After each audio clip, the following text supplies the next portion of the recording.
الحمد لله الذي هدانا إلى الصراط المستقيم والصلاة والسلام على من اتصل بالخلق العظيم وعلى آله الذين قاموا بالدين الكبير. أما بعد أعوذ بالله من الشيطان الرجيم. بسم الله الرحمن الرحيم. قل هل يستوي الذين يعلمون والذين لا يعلمون؟ صدق الله العظيم. إن الله وملائكته يصلون على النبي يا أيها الذين آمنوا صلوا عليه وسلموا تسليما. صلى الله عليك يا رسول الله وسلم عليك يا حبيب الله. کوئی خاموش نہ رہے. صلی اللہ علیہ یا رسول اللہ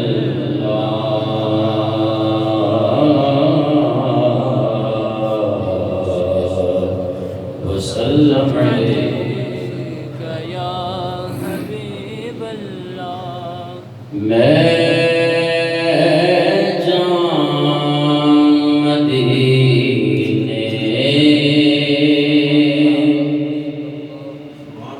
میری اوقات نہیں ہے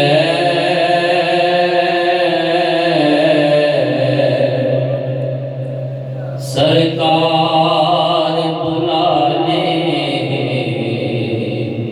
تو بڑی بات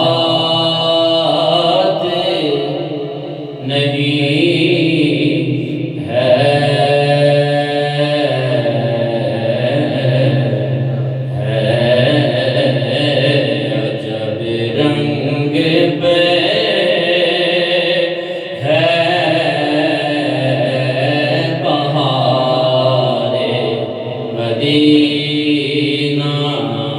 جب رنگ پہ ہے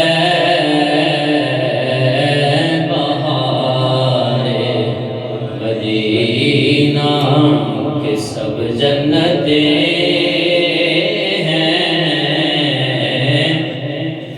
نثار مدینہ.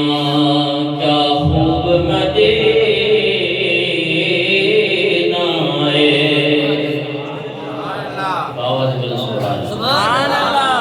کیا خوب مدینہ لوکاں دیاں لکھ تھاراں سج ٹھار مدینہ لوکاں دیاں لکھ تھاراں سج ٹھار مدینہ کہ سب جنتیں ہیں نثار مدینہ. مبارک رہے اندلیبو تمہیں گل. مبارک رہے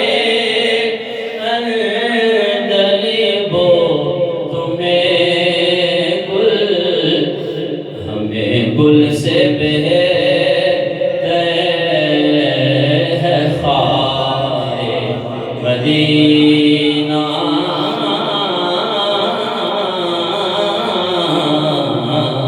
ہمیں گل سے بہتر ہے خار مدینہ. اور میری خاک یا نبے نہ برباد جا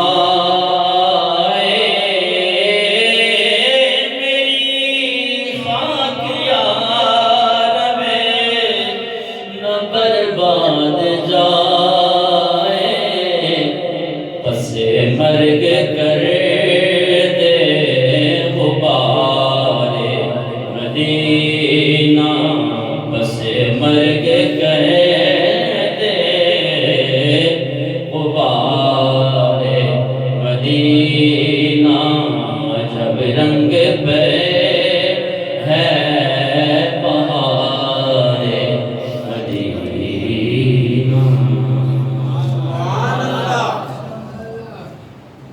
حمد و صلاۃ کے بعد انتہائی واجب احترام بزرگوں، دوستوں اور بھائی، بندہ ناچیز نے قرآن مجید فرقان حمید کی 23واں پارہ سورہ زمر آیت نمبر 9 آپ احباب کے سامنے تلاوت کرنے کا شرف حاصل کیا۔ دعا ہے کہ خالق کائنات مجھ گناہ گاروں سے آزاد کو حق کہنے، اس کے بعد مجھے اور آپ کو حق باتوں پر عمل کرنے کی توفیق عطا فرمائے۔ آج ہم جس برگزیدہ ہستی کا ذکر کرنے لگے ہیں، وہ ایسی برگزیدہ ہستی ہے کہ جن کے ذکر کی مقبولیت میں کوئی بھی شک نہیں۔ سبحان اللہ۔ یقینی طور پر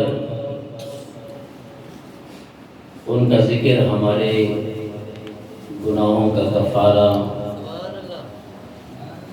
اور ہماری اخروی نجات کا سبب ہے، اور ان کی محبت ہمارے لیے سرمایہ حیات ہے۔ وہ ہستی امام اہل سنت، پروانہ عشق و محبت، مجدد دین و ملت، الشاہ امام احمد رضا خان فاضل بریلوی رحمۃ اللہ تعالی علیہ کی ہے۔ آپ کا عرس مبارک 25 صفر المظفر کو پورے ملک پاکستان بر صغیر کے اندر بڑی شان و شوکت کے ساتھ منایا جاتا ہے۔ اس حوالے سے آج کی نشست بھی ان کے ذکر کی نسبت سے سجائی گئی ہے۔ ان کی ذات کا تذکرہ کرنے کے لیے لوگوں نے پی ایچ ڈیاں کی۔ ان کے کس کس پہلو کی طرف ہم بات کریں؟ ہمارے معاشرے کے اندر تو صرف لفظ مولوی ہی استعمال کیا جاتا ہے، لیکن عزیزان محترم، مولوی بھی آج کا لفظ کا مولوی نہیں کہ مولوی ہرگز نشد مولائے دو تا غلام شمس تبریزی نشد۔ امام اہل سنت امام الشاہ احمد رضا خان فاضل بریلوی رحمۃ اللہ تعالی علیہ، آپ 10 شوال المکرم 1272 ہجری اور مطابق 14 جون 1956 میں آپ کی ولادت بسعادت ہوئی۔ 4 سال کی عمر میں میرے اور آپ کے امام احمد رضا نے ناظرہ قرآن ختم کیا۔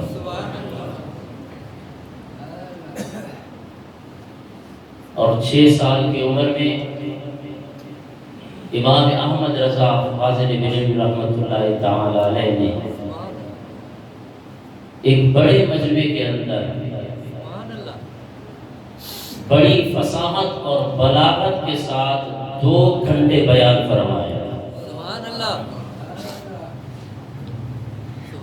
6 سال کی عمر ہے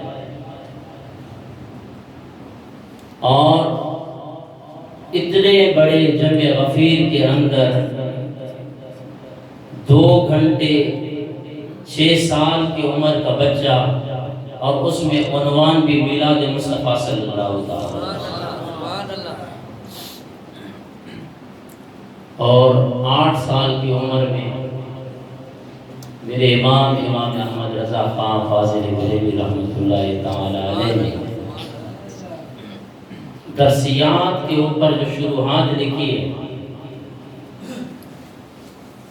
مدارس کے اندر علم نحو کے حوالے سے ہدایت النحو پڑھائی جاتی ہے، آپ نے 8 سال کی عمر میں اندازہ لگایا، 8 سال کی عمر میں آپ نے ہدایت النحو پہ عربی حاشیہ نقل فرمایا۔ اللہ تبارک و تعالی نے آپ کے سینوں کو اتنا کشادہ کیا، اتنا نور سے منور کیا، اتنی بابرکت ذات۔ آج ان کی ذات پہ بریلویت کا لیبل لگایا جاتا ہے۔ تعصب کی اینک ہٹا کر ان کی شخصیت کا مطالعہ کریں، اپنے نہیں غیروں نے بھی اس شخصیت کا اقرار کیا ہے۔ آپ کے علمی حوالے سے، فقہ کے حوالے سے خالق کائنات نے ہمارے اور آپ کے امام کو 56 علوم پر دسترس عطا فرمائی تھی۔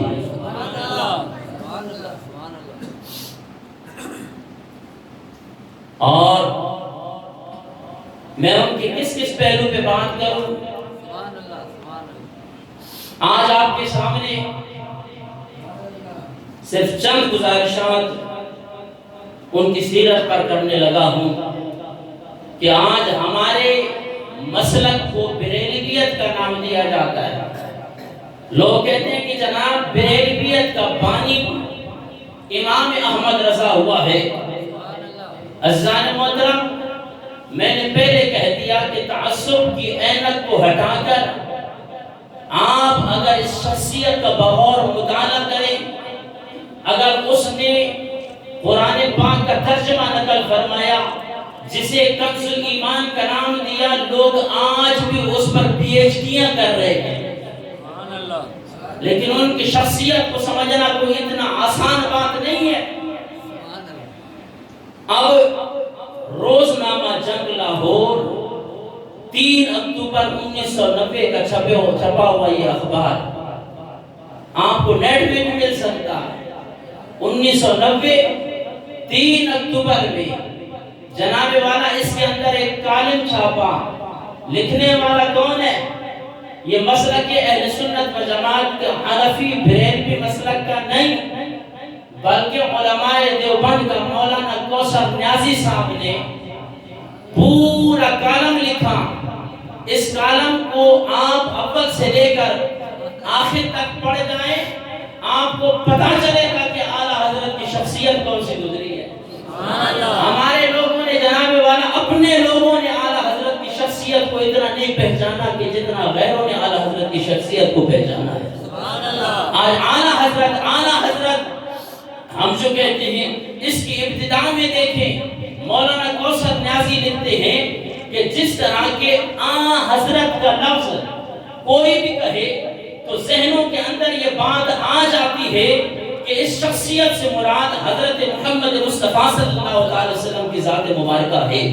اور اسی طرح کہ جب اعلیٰ حضرت کا نام آ جائے تو پھر نام کی طرف نہیں بلکہ جو لوگ اعلیٰ حضرت کہتے ہیں اس سے بھی شخصیت امام احمد رضا مراد ہوتی ہے۔ اور پھر عشق و محبت اعلیٰ حضرت عشق و محبت عشق و محبت اعلیٰ حضرت عشق و محبت عشق و محبت اعلیٰ حضرت کسی بھی اینگل سے اگر اعلیٰ حضرت کی شخصیت کو دیکھا جائے، کسی بھی اینگل سے، خدا کی قسم اس پہلو کے وہ امام نظر آتے ہیں۔ یہ میرا کہنا نہیں، یہ مولانا کوثر نیازی لکھ رہا ہے۔ جناب آج کہا جاتا ہے کہ امام احمد رضا بڑے متشدد تھے، انہوں نے تو جناب والا بدعت کے اور کفر کے فتوے جناب لوگوں پر لگائے۔ اس لیے آج اگر امام احمد رضا کا نام آ جاتا ہے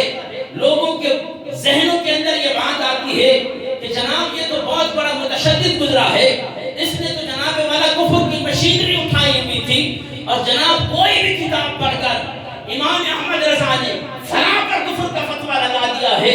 عزیزان محترم، یہ مولانا کوثر نیازی لکھتے ہیں کہ تعصب کی عینت کو ہٹا کر آؤ میں تمہیں بتاتا ہوں کہ جناب امام احمد رضا نے جن لوگوں پر کفر کا فتویٰ لگایا ہے ان کے بارے میں یہی باتیں اس وقت بھی ہوا کرتی تھی۔ مولانا کوثر نیازی لکھتے ہیں کہ میں درس حدیث مولانا ادریس کانگھیلوی سے حاصل کر رہا تھا، بخاری شریف انہی سے پڑھ رہا تھا۔ دوران تعلیم، دوران درس حدیث اعلیٰ حضرت کی بات آئی، لوگوں نے کہا کہ جناب وہ تو کفر کی مشینری لے کر پھرتے ہیں۔ تو مولانا ادریس کانگھیلوی نے کہا کہ اگر امام احمد رضا کی بخشش ہوئی تو ان فتووں کی وجہ سے ہوگی، کیونکہ اس نے یہ فتوے ایسے ویسے نہیں دیے، وہ آقا دو جہاں صلی اللہ تعالی علیہ وسلم کی محبت میں ڈوب کر انہوں نے فتوے دیے۔ اور مولانا ادریس کانگھیلوی انہوں نے تو یہ جملہ کہا، اسی سے ملتا جلتا جملہ مولانا کوثر نیازی کہتے ہیں کہ علماء دیوبند کے مولانا مفتی اعظم پاکستان حضرت مولانا مفتی محمد شفیع دیوبندی، ان سے بھی میں نے یہ بات سنی۔ کون سی بات؟ کہ جب حضرت مولانا احمد رضا خان صاحب کی وفات ہوئی تو اشرف علی تھانوی کو کسی نے آ کر اس کی اطلاع دی، مولانا تھانوی نے بے اختیار دعا کے لیے ہاتھ اٹھا دیے۔ سبحان اللہ۔ مولانا اشرف علی تھانوی جب انہیں پتا چلا کہ امام احمد رضا کا وصال ہو گیا ہے، آپ نے بے اختیار اس کی بخشش کے لیے ہاتھ بلند کر دیے۔ مریدین، معتقدین، شاگردین جناب والا شاگرد بیٹھے ہیں۔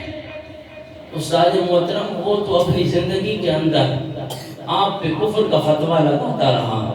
مولانا اشرف علی تھانوی کے الفاظ مولانا کوثر نیازی لکھ رہا ہے، بقول مولانا شفیع اکاڑوی کے، کہ وہ کہتے ہیں کہ جناب والا اگر اشرف علی تھانوی نے کہا کہ امام احمد رضا وہ اس یقین سے، جس یقین کے ساتھ اس نے ہم پہ کفر کا فتویٰ لگایا ہے، اگر وہ ہم پر کفر کا فتویٰ نہ لگاتے تو وہ خود کافر ہوتا ہے۔ یہ مولانا کوثر نیازی اور جناب والا کسی بھی پہلو کے حوالے سے میرے امام کو دیکھیں۔ عزیزان محترم، یہ مولانا کوثر نیازی بڑے ادیب گزرے ہیں۔ آپ شاعری کے حوالے سے کہتے ہیں کہ شاعری پہ ایک اور میدان ہے، اس کے اندر فساد۔ آج تو ہر للو پنجو بازاری جملے بول کر بھی جناب والا وہ شاعری کر لیتا ہے۔ عزیزان محترم، جو ادیب گزرے ہیں، جو بڑے بڑے ادیب گزرے ہیں، ان کا تو یہ کہنا ہے، خود میرے اعلیٰ حضرت امام احمد رضا فرماتے ہیں کہ نعت پڑھنا اور لکھنا یہ دھاری دار تلوار کے اوپر چلنے کے مترادف ہے۔ اگر کوئی شاعری کرتا ہے، میرے آقا کی تعریف اتنی اونچی کر دے تو الوہیت تک پہنچا دے، تب بھی جناب والا وہ کفر میں چلا جائے یا اتنی تنقیس میں آ جائے کہ وہ آقا صلی اللہ تعالی علیہ وسلم کی تعریف کرتے ہوئے تب بھی وہ کفر پر جناب والا وہ کفر کر بیٹھے، تو یہ شاعری، نعت کی شاعری کرنا کوئی معمولی بات نہیں ہے کہ حضور نبی کریم صلی اللہ تعالی علیہ وسلم کی جناب والا کوئی نعت لکھے۔ اعلیٰ حضرت کا نعتیہ کلام ہدایت بخشش، یہ مولانا کوثر نیازی لکھتے ہیں کہ سارا ہدایت بخشش ایک طرف، لیکن جو امام احمد رضا نے سلام لکھا ہے کہ مصطفیٰ جان رحمت پہ لاکھوں سلام، وہ ایک طرف۔ سبحان اللہ۔ آپ فرماتے ہیں کہ امام احمد رضا کا یہ سلام کہ مصطفیٰ جان رحمت پہ لاکھوں سلام، یہ ایک پلڑے پہ رکھ دیا جائے اور تمام ادیبوں کے کلام کو ایک پلڑے پہ رکھ دیا جائے تو امام احمد رضا کا اس سلام کا پلڑا پھر بھی بھاری رہے۔ سبحان اللہ۔ کون امام احمد رضا؟ وہ امام احمد رضا کہ جب قرآن پاک کے فہم کو اور اس کے ترجمے کو لکھنے کے لیے جب قلم اٹھایا تو خدا کی قسم کنز ایمان سے توحید کی خوشبوئیں نظر آنے لگی۔ آج توحید کا تو ہر شخص دعویٰ کرتا ہے، اور امام احمد رضا پہ بعض جناب کفر کا فتویٰ اس لیے لگایا جاتا ہے یہ تو موحد نہیں ہے، ہم بڑے موحد ہیں۔ خدا کی قسم تمام تراجم اٹھا کر دیکھ لیں، آئیے ان کا تقابلی جائزہ لیتے ہیں، اور بغیر نام لیے میں آپ کے سامنے چند جناب والا کچھ ترجمے آپ کے سامنے پیش کرنے لگا ہوں، اور ایک دو آیت مبارکہ کی ترجمے پیش کر کے میں آپ سے اجازت چاہوں گا۔ سب سے پہلے بسم اللہ شریف پہ آتے ہیں۔ بسم اللہ الرحمن الرحیم۔ جناب کسی نے ترجمہ کیا، شروع کرتا ہوں میں ساتھ نام اللہ کے جو نہایت مہربان رحم والا ہے۔ جتنے بھی ترجمے اٹھا کر دیکھیں سب نے یہ ترجمہ کیا، کچھ باتیں ہوں گی، کچھ الفاظ ہوں گے جو آگے پیچھے ہوں گے، سب نے یہی ترجمہ کیا۔ آج یونیورسٹیز کے اندر، کالجز کے اندر یہی ترجمہ کیا جاتا ہے۔ شروع کرتا ہوں اللہ کے نام سے، شروع کرتا ہوں میں ساتھ اللہ کے نام سے جو نہایت مہربان رحم کرنے والا ہے۔ آپ نہیں جانتے کہ اس کے اندر کون سی غلطیاں ہیں۔ سب سے پہلی بات یہ کہ قرآن پاک کا ترجمہ لکھنا یہ نیک عمل ہے کہ نہیں ہے؟ آواز بلند کریں۔ اب تک میں آپ کو سبحان اللہ کی طرف نہیں لایا، کیونکہ ہمارے سنیوں کا مزاج ہے کہ جدی سرولی تھی تو وہ سبحان اللہ کی آواز ہے۔ بھائی بات اگر آپ کو سمجھ آ رہی ہے تو اس میں بھی آواز بلند کریں سبحان اللہ۔ اب بسم اللہ شریف کا ترجمہ انہوں نے لکھا ہے، شروع کرتا ہوں اللہ کے نام سے۔ 7 غلطیاں ہیں اس کے اندر۔ حدیث پاک ہے، میرے آقا نے ارشاد فرمایا کل عمل فی بال لم یبدأ بسم اللہ فهو اخطأ فهو ابتر۔ میرے آقا نے فرمایا جو بھی نیک کام کیا جائے اگر اس کے اندر بسم اللہ شریف لکھی یا پڑھی نہ جائے تو وہ کام دم بریدہ ہوتا ہے، وہ بے برکت کام ہوتا ہے، نامکمل کام ہے۔ بھئی ترجمہ لکھنا، قرآن کا ترجمہ لکھنا نیک عمل تھا۔ توحید کا دعویٰ کرنے والوں، تمہیں یہ حدیث نظر نہیں آئی کہ تم نے جب بسم اللہ شریف کا ترجمہ لکھنا چاہا تو شروع کرتا ہوں اللہ کے نام سے۔ سارے جناب والا، سارے بصیرت لوگ بیٹھے ہیں، پڑھے لکھے لوگ بیٹھے ہیں، میں آپ سے پوچھنا چاہتا ہوں کہ اللہ کا نام ابتدا میں آیا؟ شروع کرتا ہوں، اب لفظ کے لیے 6 لفظ جناب والا، شروع کرتا ہوں میں ساتھ نام اللہ کے۔ اب اللہ کا نام 7ویں جگہ پہ آیا، پتہ چلا کہ اس حدیث مبارکہ پہ تو عمل نہیں ہوا کہ کل عمل فی بال لم یبدأ بسم اللہ، کہ جو بھی نیک کام کیا جائے ہر نیک کام کی ابتدا میں اللہ کا نام لیا جائے۔ سبحان اللہ جی، توحید۔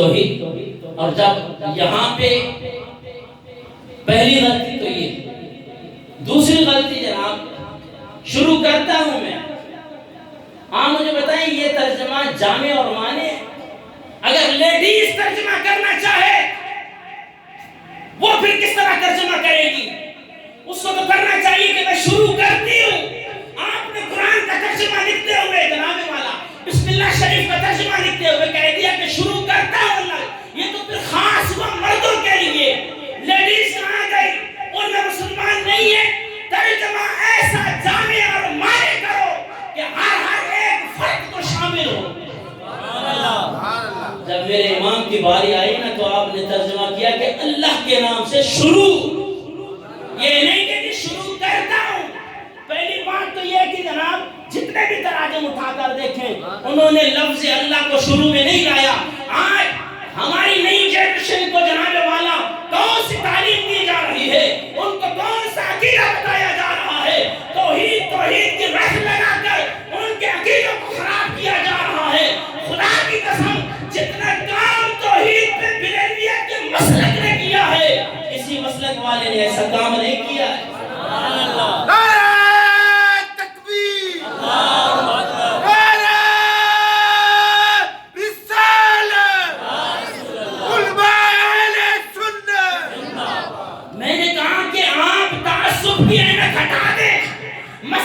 تعصب کو پیچھے رکھ کر آپ اس شخصیت پر بات کریں کہ خدا کی قسم عاشقوں میں یہ عاشقوں کا امام نظر آتا ہے.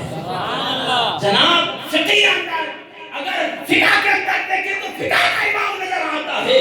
اگر شاعروں کے اندر ادیبوں کے اندر دیکھیں تو ادیبوں کا امام نظر آتا ہے. ترجمہ کوئی اتنی معمولی بات تھی جناب والا. اب تو یہ ہے ابتدائے عشق روتا ہے کیا, آگے آگے دیکھیے ہوتا ہے کیا. پھر جناب والا اب یہاں پہ طلباء بھی بیٹھے ہوں گے, علمی حضرات بیٹھے. جناب ترجمہ کیا گیا, شروع کرتا ہوں میں سات نام اللہ کی. عجیب بات ہے, طلباء جانتے ہیں مضاف اور مضاف الیہ کا ترجمہ کرتے ہوئے سب سے پہلے مضاف الیہ کا ترجمہ کیا جاتا ہے, بعد میں مضاف کا ترجمہ کیا جاتا ہے. اس کی مثال میں آپ کو پیش کرنے لگا ہوں. بے قلم زید, اب قلم مضاف زید مضاف الیہ, کیا ترجمہ کرو گے؟ قلم زید نہیں, زید کے قلم سے, زید کا قلم. تو پہلے مضاف الیہ کا یہ اصول ہے. جب آپ عربی کا ترجمہ کرنے لگے تو ہمیں پڑھایا جاتا ہے کہ جناب اگر با محاورہ ترجمہ کرنا چاہتے ہو تو مضاف الیہ کا ترجمہ پہلے کیا جاتا ہے, مضاف کا بعد میں کیا جاتا ہے. جتنے علماء نے کیا ترجمہ ان کو یہ بات سمجھ نہیں آئی جی. سات نام اللہ کے, سات نام اللہ کے. جناب یہ تو ایسے کہ حکومت پاکستان, پاکستان کی حکومت, تو پاکستان مضاف الیہ, حکومت مضاف ہوا. تو جب آپ اردو میں اس کی ٹرانسلیشن کریں گے عربی عبارت کے اندر, اب قرآن عربی میں ترجمہ کرنے لگے ہو, پھر یہاں پہ آپ کو مضاف اور مضاف الیہ کا خیال بھی نہیں آیا. یہ آپ کی ساتویں غلطی. اور پھر جناب والا ترجمہ کیا کہ نہایت مہربان رحم والا ہے. یہ رحم والا ہے, یہ جملہ خبریہ کا ترجمہ کیا آپ نے. اس کا مطلب یہ کہ بسم اللہ شریف جملہ خبریہ, جملہ خبریہ کو پتہ ہے جملہ خبریہ کے اندر جھوٹ اور سچ کا احتمال پایا جاتا ہے. زید قائم, زید کھڑا ہے, یہ جملہ خبریہ ہے. زید کھڑا ہے کیونکہ جملہ خبریہ کے اندر ہے, ہوں ہے کا ترجمہ آتا ہے. اب زید قائم, زید کھڑا ہے, اس کے اندر جناب والا اگر تو زید کھڑا ہے تو وہ جملہ درست ہے, اور اگر زید نہیں کھڑا ہے, کسی نے کہا کہ زید قائم, تو پھر اس کا مطلب ہے اس نے جھوٹ کہا ہے. تو جملہ خبریہ کے اندر جھوٹ اور سچ کا احتمال پایا جاتا ہے. جب باری آئی نا عشق محبت اعلیٰ حضرت کی اور آقا دلہاں صلی اللہ علیہ وسلم کی محبت میں ڈوب کے, اللہ کی محبت میں ڈوب کے, جب میرے امام نے قلم اٹھایا تو بسم اللہ شریف کا ترجمہ لکھا کہ اللہ کے نام سے شروع جو نہایت مہربان رحم والا ہے. نہیں ہے والا ترجمہ کرو گے تو اس کا مطلب یہ ہے کہ آپ اسے جملہ خبریہ بنا رہے ہیں. اور جناب والا کن کن غلطیوں پر ان کی نشاندہی کی جائے.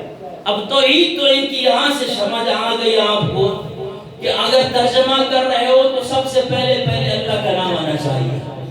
باہر بنتے ہیں سبحان اللہ. اور آج بھی ہماری یہ آپ کو نصیحت ہے, اپنے گھروں کے اندر, کالج اور سکولوں کے اندر کوئی اور ترجمہ نہیں بلکہ کنز ایمان رکھیں بھی اور اس کو پڑھا بھی کریں.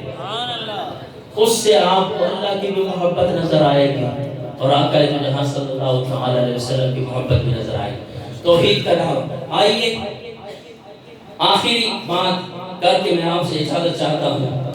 اب تھوڑا سا میرے خیال میں کیونکہ سننی کی طرف جو ہے نا وہ توجہ ہو تو پھر میرے خیال میں ہمارے سنی حضرات بیدار ہوتے ہیں.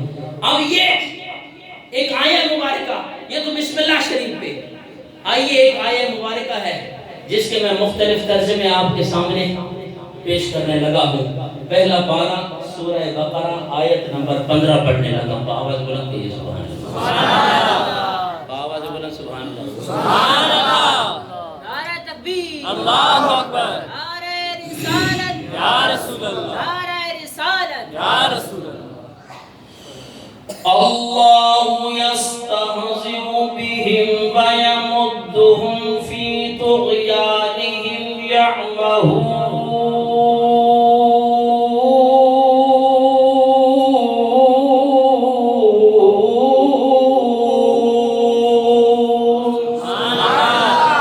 ایسی ڈھیلی آواز نہیں چلے گی بھی آواز بلند کہے سبحان اللہ کہنے سے خالق کائنات 90 نیکیاں عطا فرما دیتا، 90 گناہ مٹا دیتا، 90 درجات بلند کر دیتا۔ آپ جمعہ پڑھنے آئے ہیں تو ساتھ ساتھ نیکیوں کا جناب والا کہ ذخیرہ لے کر جائیں، آواز بلند کہے سبحان اللہ کا مطلب ہے اللہ پاک۔ آپ اللہ کی پاکی بیان کریں کہ اللہ تبارک و تعالی آپ کو پاکیزہ فرما دے۔ خالق کائنات نے پہلا پارہ سورہ بقرہ آیت نمبر 15 میں ارشاد فرمایا اللہ یستہزئ بہم ویمدہم فی طغیانہم یعمہون۔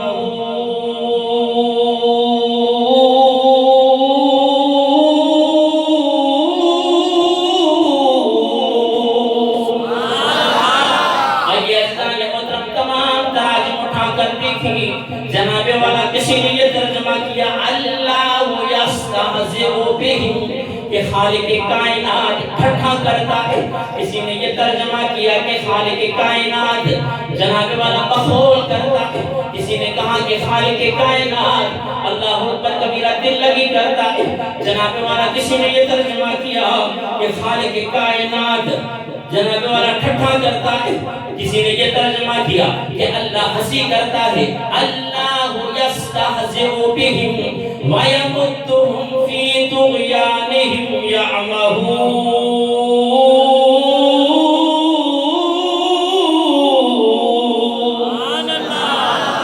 ہر ایک نے یہ ترجمہ کیا کہ اللہ ٹھٹھا کرتا ہے، اللہ مزاح کرتا ہے، اللہ مخول کرتا ہے، اللہ ہنسی کرتا ہے، اللہ دل لگی کرتا ہے۔ جتنے بھی تراجم اٹھا کر دیکھیں یہ ترجمہ آپ کو ملے گا۔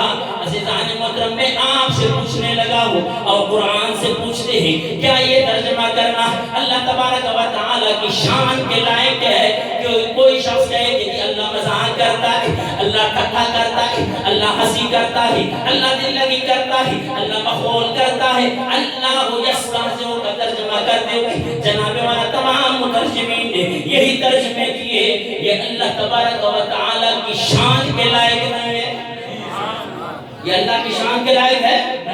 آئیے رب قرآن سے پوچھتے ہیں کہ ایسا ترجمہ کرنا یہ لفظ اللہ تبارک و تعالی کے لیے بولنا کیسا ہے؟ عزیزان محترم آئیے خالق کائنات نے سورہ بقرہ آیت نمبر 67 میں ارشاد فرمایا وَإِذْ قَالَ مُوسَىٰ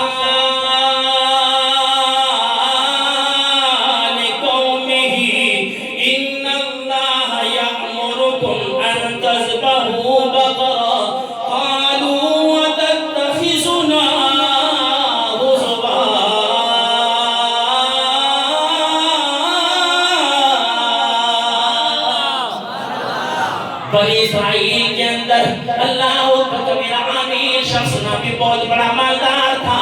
ذرا میں اس کے پس منظر کی طرف آپ کو لے جانا چاہتا ہوں۔ یہ آیہ مبارکہ کا جناب والا شان نزول کیا ہے؟ خالق کائنات نے ارشاد فرمایا وَإِذْ قَالَ مُوسَىٰ لِقَوْمِهِ، جب کہا موسیٰ علیہ السلام نے اپنی قوم سے إِنَّ اللَّهَ يَأْمُرُكُمْ أَن تَذْبَحُوا بَقَرَةً، کہ خالق کائنات تمہیں ایک گائے ذبح کرنے کا حکم دے رہا ہے۔ عزیزان محترم آئیے اس کے پس منظر کی طرف۔ بنی اسرائیل کے اندر عامل نامی ایک شخص تھا، بڑا مالدار تھا۔ اس کے چچا زاد بھائی نے جناب والا دولت کے نشے میں دولت حاصل کرنے کے لیے اپنے چچا زاد بھائی کا جناب والا قتل کر ڈالا، اور قتل کرنے کے بعد اپنے چچا زاد بھائی کو دوسری جگہ پہ جناب والا جا کر پھینک دیا۔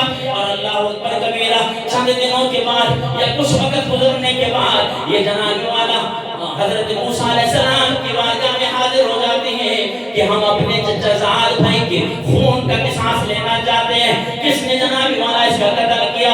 موسیٰ علیہ السلام کو جب انہوں نے ڈیمانڈ کی کہ جناب والا ہمارے چچا زاد کے قاتل کو پکڑا جائے، تو حضرت موسیٰ علیہ السلام نے اللہ تبارک و تعالی کی بارگاہ میں ہاتھ بلند کیے کہ کہ قوم ڈیمانڈ کر رہی ہے کہ جناب والا اس کا قتل چاہیے. خالق کائنات نے ارشاد فرمایا وَإِذْ قَالَ مُوسَىٰ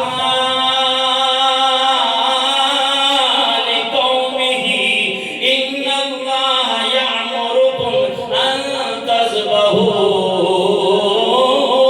بَقَرَةً.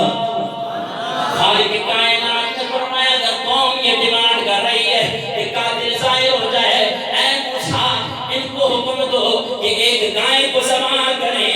جب خالق کائنات کا یہ پیغام، خالق کائنات کا یہ حکم حضرت موسیٰ علیہ السلام نے بنی اسرائیل کے سامنے رکھا تو بنی اسرائیل کیا کہنے لگے؟ قَالُوا أَتَتَّخِذُنَا هُزُوًا.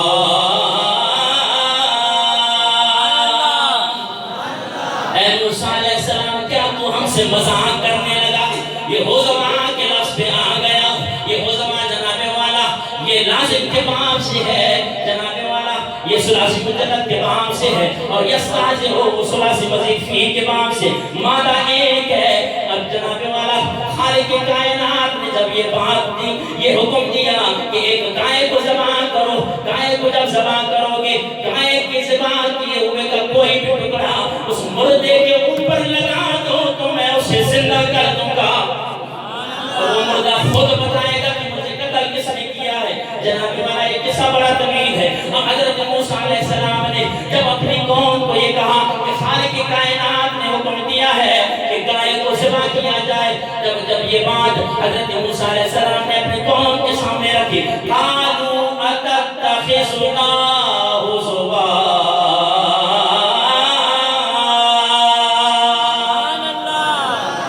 وہ کہنے لگے کیا تو ہم سے مذاق کر رہا ہے؟ کیا ہم سے تو دل لگی کر رہا ہے؟ کیا ہم سے کوئی مخول کر رہا ہے؟ کیا ہم سے کوئی مذاق کر رہا ہے؟ اللہ اکبر کبیرہ. قوم نے جب یہ بات کی حضرت موسیٰ علیہ السلام کہنے لگے قَالَ أَعُوذُ بِاللَّهِ أَنْ أَكُونَ مِنَ الْجَاهِلِينَ.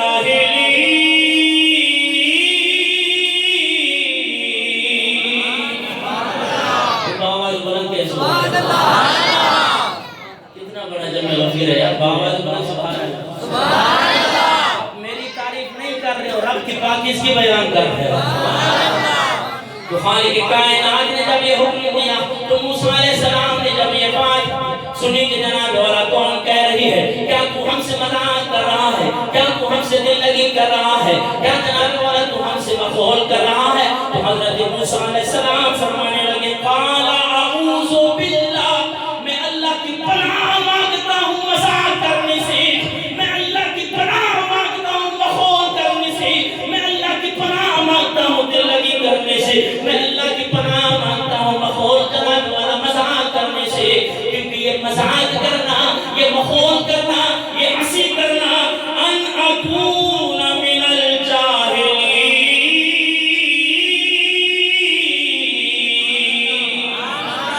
یہ تو جاہلوں کا کام ہے مذاق کرنا، یہ تو جاہلوں کا کام ہے ہنسی کرنا، یہ تو جاہلوں کا کام ہے جناب والا مخول کرنا.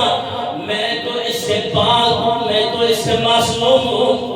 عزیزان محترم پتہ چلا جب نبی کے لیے یہ مخول کا لفظ، یہ ہنسی کا لفظ، یہ دل لگی کا لفظ اور جناب والا اس طرح مذاق کا لفظ جب نبی کی شان کے لائق نہیں ہے تو پھر اللہ کی شان کے لائق کیسے بن سکتا ہے؟ رب کے لیے کہہ دیا جی اللہ مذاق کرتا ہے، اللہ ہنسی کرتا ہے. تمہیں ڈکشنری کے اندر کوئی اور لفظ ملا ہی نہیں ہے. اگر توحید کی لفظ لگاتے تھے اللہ یستعذر بہم، بس تمہیں یہی بات نظر آئی، یہ ترجمے نظر آئے تمہیں. میرے اعلیٰ حضرت نے فرمایا اللہ استہزاء فرماتا ہے. مادہ ہی بیان کر دیتے ظالموں، پھر کہتے ہیں جناب یہ توحید نہیں بیان کرتے. تم نے کون سی توحید بیان کی ہے؟ لوگوں کے سامنے کون سی توحید کا تذکرہ کرتے ہو؟ توحید تو امام احمد رضا نے بیان کی. اللہ اکبر کبیرہ. اور اس کے علاوہ خود خالق کائنات کا فرمان ہے یا ایھا الذین آمنوا لا یسخر قوم من قوم، کہ کوئی قوم کسی اور قوم کے ساتھ مذاق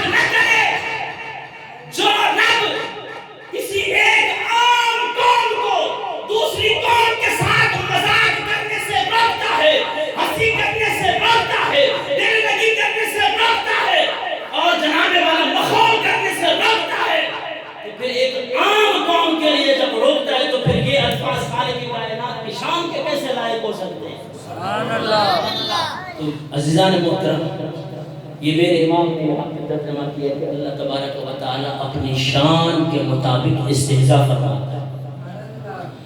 اور اگر نعت کے حوالے سے میرے امام کو دیکھا جائے، خدا کی قسم آپ جس طرح کی مجموعہ لکھا آپ نے ادائے کے بخشش کا، تو اس کے اندر آپ دیگر چیزوں کو چھوڑ دیں۔ جب اعلیٰ حضرت امام احمد رضا خان فاضل بریلوی رحمۃ اللہ تعالیٰ علیہ 23 سال کی عمر میں حج کے لیے روانہ ہوئے، تو وہاں پہ جب مکہ کے بیت اللہ شریف کا طواف فرمایا تو فی البدیہی یہ سوچنا موچنا نہیں، آپ بس عشق کے ساتھ جب بیت اللہ شریف کی زیارت کی نا، تو زیارت کے طواف کے بعد جب آپ فارغ ہوئے تو آپ نے فی البدیہی کلام لکھا کہ حاجیو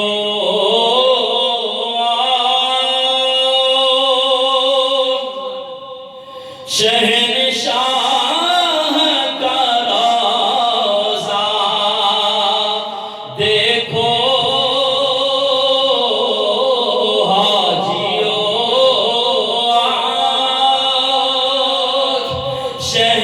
شہنشاہ کا روضہ دیکھو، کعبہ تو دیکھ چکے، اب کعبے کا کعبہ دیکھو۔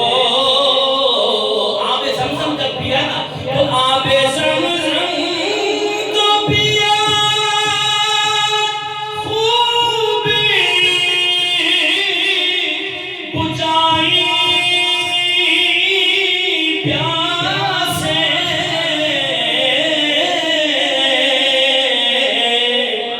آؤ اب ساقیے کوثر کا بھی دریا دیکھو، اب ساقیے کوثر کا بھی دریا دیکھو۔ لوگ کہتے ہیں جناب بس صرف بیت اللہ شریف کی طرف جانا ہے، عمرہ ختم ہو گیا، مدینے جانے کی ضرورت نہیں ہے۔ امام عشق و محبت اعلیٰ حضرت فرماتے ہیں، ارے یہ ہماری طبیعت نہیں کہہ رہی ہے، اگر بیت اللہ شریف سے کان لگا کر یہی سنو گے تو کعبے سے بھی یہی آواز آئے گی کہ میرے بعد اب کعبے کی فریاد ہے۔ سبحان اللہ۔ غور سے سنی تو نظر کعبے سے آتی ہے صدا،